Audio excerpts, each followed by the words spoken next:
It feels like so long since I've sat down and gone over my own numbers with you guys and looked at some cash stuff in. But do not worry, I am doing that exact thing today. So if you are new here, my name is Samantha. This is the Budget Mum UK, and on this channel we talk all things to do with financing, budgeting, saving money, looking after all those pennies, coming up with great ways that we can save cash while still living a really good life. So today's video is a bit of a reset.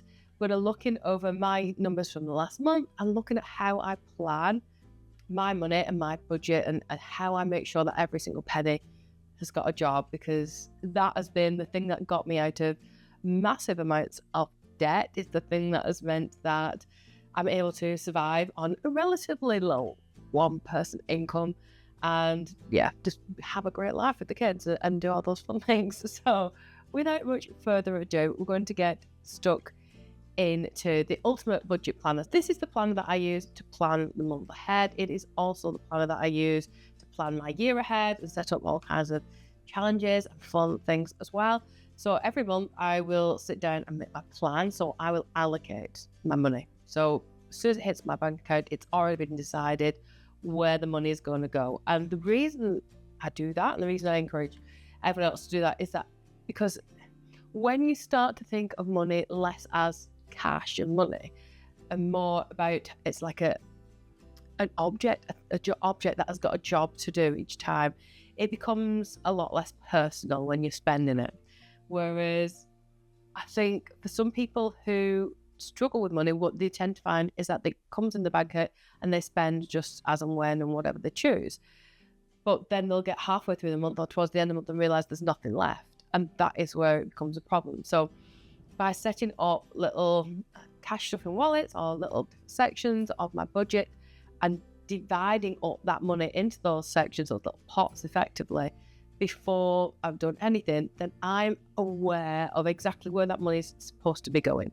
So for example, if I give myself £300 budget for groceries, then that is exactly what I've got from my wage, £300, and when it's gone, it's gone. That's it, there's no more. But by breaking it down into these smaller chunks, it feels a lot less scary. It feels a bit more manageable. And it's been the way forward for me. So something else that I always do as well at the start of the month is have a look how much I've got left over. So at this month, I have got £53.27 left. Now this will go towards my saving challenges, but I'll do that on a little video. And it also helps me to plan for my month coming up. So if I look at my spend for last month, for example, and I can see that I have underspent in certain areas, like for example, I didn't quite spend my full allocation of eating out and my groceries. I didn't spend as much for my family time either that I thought I would do, because I find some free stuff to do rather than spendy things. But then that, because those aren't significant, massive numbers, I probably will keep my budget quite similar. But then I'll also look at the month ahead to see what I've got coming up. So for example, this month coming up, I know I've got to hit London a couple of times, but that will be coming out of my business account, so it's not something I need to allocate here. That's a completely different pot of cash. But I do know I've got 2 birthday parties. I know I've got a friend's dinner that I'll want to go to and make sure I can get to, and things like that. So I'll know that I'll need to put some money into my eating out envelope and apply that there. I'll know that I'll need to maybe check if I've got presents in for the birthday parties. If not, then I might have to put a bit more elsewhere. So it's having those informed decisions and then knowing exactly where your money is going to go. So the first job that I've got to do is set up my money for the month ahead. So I have already popped a few things down on here, so I know exactly what I've got coming up, because a lot of my direct debits don't change. A couple of things that have changed for me this month include the increase of water, and I think that was it for this month actually. That's gone up. I am thinking about putting Alexander back into swimming lessons again, because he does miss that. We went swimming at the weekend. He enjoyed it, and I feel like it might be the right time to get back into that. I am also wanting to start putting a bit into ISAs for the children. So I've already put £300 a month into my ISA. Alexander has a bank account already because he does adverts for TV. So every time he earns money for that, it goes into there. Holly has a government funded kind of like an ISA. It was a child account it was an initiative that was set up a few years ago, and when she becomes 18 that matures and she gets hold of that. However, she's about to be 18 and I would like to open a ISA for her. So I think for me personally, I'm going to start putting money into that for those going forward. I'm going to have a look at how I can arrange my budget to do that. Some people, I do see quite often on social media, people saying, oh, I'm not spending my child benefit, I'm putting it into an ISA for my children. It's £170 that I get at the moment. When Holly gets 18 and she's out of full-time education, I believe, that will then reduce, because that's the 2 children element that I get. I'll get it down to 1. So that'll be off my own back. If I want to put money into the ISA, then that's on me. I've also I want to finish off my Christmas challenge as well. So I've got my ultimate Christmas planner here. So we're going to have a look at that and see how much I need to put into there, so I know that I'm fully cash stuffed for that. And yeah, so I'm going to have a look over my expenses. Last month, I forgot to put money into my miscellaneous envelope, and then I needed some money for could have done with money for my miscellaneous envelope, because at one point I thought I had a flat tire, and then I don't even know how I managed to fix it. I borrowed it like a pump thing from my dad. Wasn't going up, and then suddenly it just decided it wants to go up after a few days. I don't know what that was about. So then there was something else as well that happened, and I was like, I really wish I had money in my miscellaneous. That's like budgeting lesson 0.1, or whatever. It's like, always make sure there's money in a buffer for a miscellaneous. Anyway, we'll make sure we're doing that. I'm going to massively be reducing my groceries. I want to do a £200 month this month. I've got so much in my freezer. I want to try and drop it all down in time for getting all the Christmas goodies that I can throw into the freezer. And also, I've started a new challenge, which I'm going to be doing, is the £1 meals challenge as well. So I'm hoping I'm going to have a relatively inexpensive month this month for groceries. So with all that being said, my total take home is £2,570, which means after I've got all my direct debits come out, that's £1,126, leaving £1,444. I tend to round that because I always like to have a little bit left in the bank as a bit of a buffer. So I'm going to take down £1,400 and leave £44 in the bank. So this month for groceries, I'm going to put in £200. For petrol, I'm going to put in £50. Eating out is £100. Holly is £40 and Alexander's £40. Myself will get £100. Miscellaneous will get £100, and family time will get £100, bringing my grand total expenditure to £730. That means that there's £670 left from my overall budget. Now, if I put 300 of that into my own ISA, that means that I've got £370 left. Now, I'm going to have a check through in a second to see how much I've got saved already for Christmas, how much, because I've given myself a £500 budget, how much more I need to put towards it to make sure I've met that budget target, and then have I got enough then to start to set up these junior ISA for Alexander and put in £100 away for Holly as well. So yeah, let's have a look at that. Right, so I'm going to my ultimate Christmas planner. I've already been populating this anyway, so I've filled in my November calendar, and I've had a look at some ideas that I want to buy for people. So I think I'm going to get Alexander a tablet. Right, so I've already set up my Christmas budget. So I've given myself £500, and at the moment I've got £60 in my gifts one. I've got £10 in stockings, 40 in festive tipples, and 30 in shows and events, because I'm massively behind on this.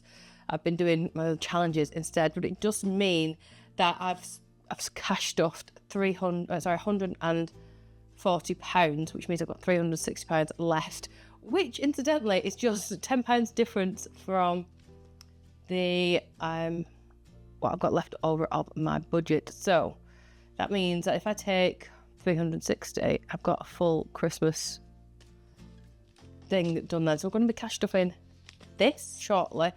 This is going towards saving challenges, and the other £10 I'll put towards savings challenges. So we put £10 for the budget. And then Christmas is going to be that £360. So that's all my money allocated for this month. So it means I'm not going to be putting that £100 into kids' ISAs just this month. That's okay. We'll start next month and that's fine. So let's get having a look at some cash flow. So first job is to check it. I should have £730 in total. That's 100.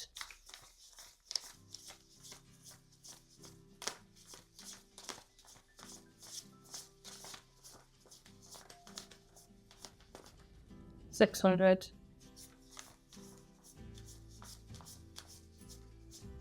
£700. And £30. £730 put into my cash envelopes. So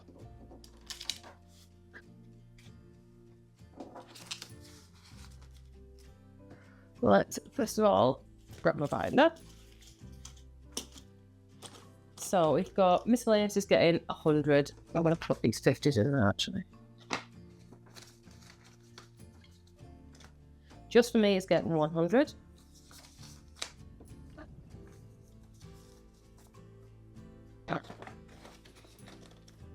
Family time is getting 100.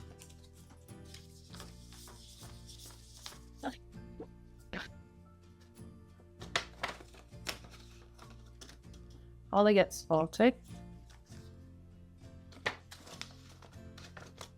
Alexander gets 40.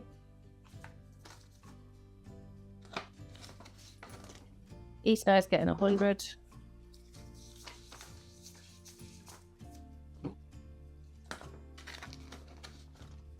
Groceries is getting 200.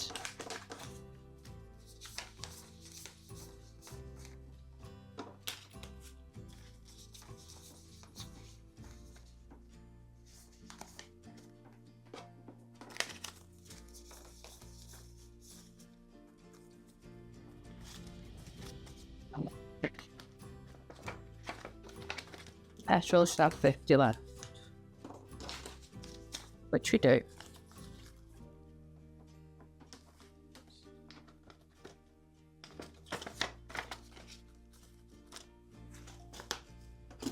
Okay, so now then my next job is to plan out my week ahead. So for groceries, I'm only going to go in with £50 budget because that's what it's working at. Petrol, I don't actually need any petrol in my car at the moment, so I'm just going to leave that one empty. Eating out, so we are going to Hempstead actually, St Albans partly for filming, and I know a lot of that is covered. However, in case I just put some snacky quick bits, I'm just going to put 20 there because we've got most for eating out next week when we go out. 40 to Holly. Alex's, I'll put 10 in there because I might get him some things to read and colour and stuff for on the train. Me, I don't need any this month. Miscellaneous, let's put 20 there just in case. And family time. Don't know if we're doing anything this weekend to come in for the first weekend. Might have a bonfire, might put money towards the bonfire and stuff. So I'll put £10 there. That is a total of 150. So that's that. So let's get that into a cash binder.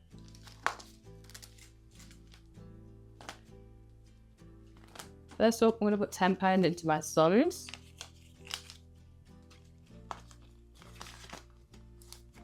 Next, I've got £50 for groceries.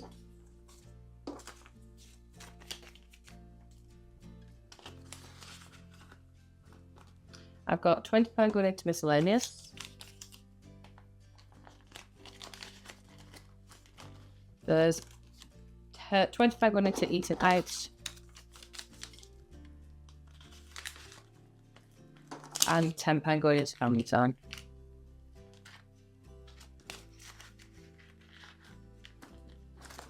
And that's us all going for the week. So my final job now is to cash stuff. My Christmas planner binder. So I've got my Christmas savings binder that I've got here and my planner to go alongside it. I'll put that in and then that will be another job ticked off. I've got £360 to go into my Christmas savings binder. So let's see where it's going to go.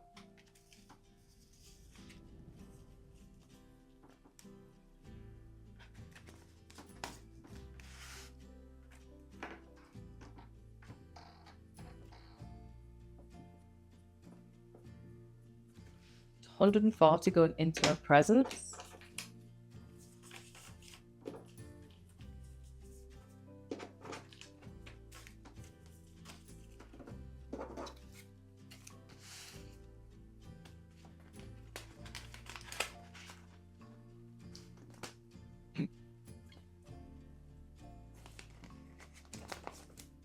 Decorations needs completely doing.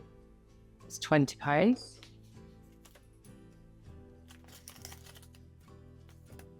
Clothes.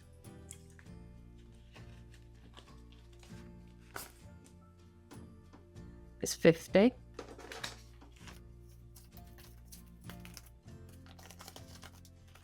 Shows and events.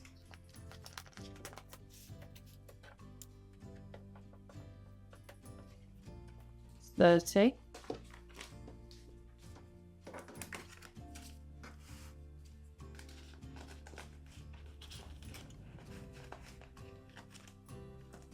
Tree.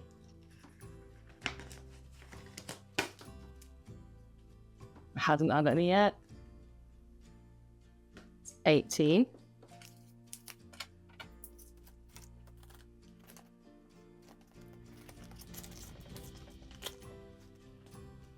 Festive tipples. Needs another 10.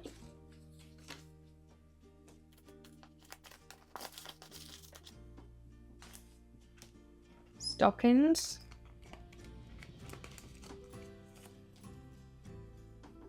Needs another 30.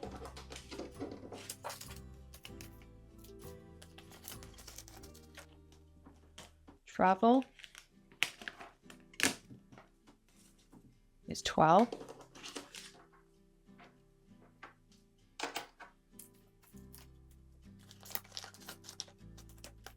Food shop. It's 20.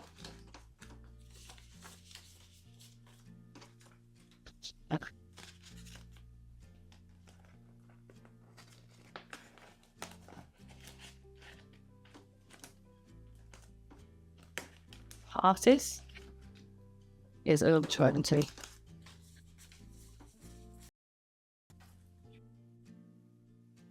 £10. So that can go into our savings challenges. We're all done. So there we go. Everything cashed off for the month ahead of November. Let me know in the comment section how you're getting on with your budget. Would you have done the same with the money? Would you have done something different? Have yourself an amazing day, and I'll see you really soon. Bye.